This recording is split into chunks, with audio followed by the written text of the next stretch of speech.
Rajkot TRP game zone અગ્નિકાંડ કેસમાં કોર્ટમાં અરજી કેસને ડે ટુ ડે ચલાવવા માટે અરજી કરવામાં આવી। મૃતકોના પરિવારજનો તરફથી કોર્ટમાં અરજી કરવામાં આવી। આરોપીઓ તરફે કેસ વિલંબમાં નાખવામાં આવતો હોવાનું કોર્ટનું ધ્યાન દોરવામાં આવ્યું। મૃતકોના પરિવારજનોની અરજીને લઈ 12મી જૂનના હાથ ધરાશે સુનાવણી। ટીઆરપી ગેમ ઝોન અગ્નિકાંડમાં 15 આરોપી સામે કેસ ચાલી રહ્યો છે।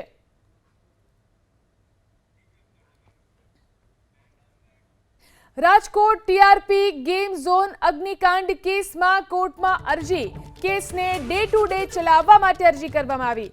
મૃતકોના પરિવારજનો તરફથી કોર્ટમાં અરજી કરવામાં આવી। આરોપીઓ તરફે કેસ વિલંબમાં નાખવામાં આવતો હોવાનું કોર્ટનું ધ્યાન દોરવામાં આવ્યું।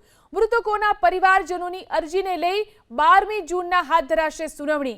ટીઆરપી ગેમ ઝોન અગ્નિકાંડમાં 15 આરોપી સામે કેસ ચાલી રહ્યો છે।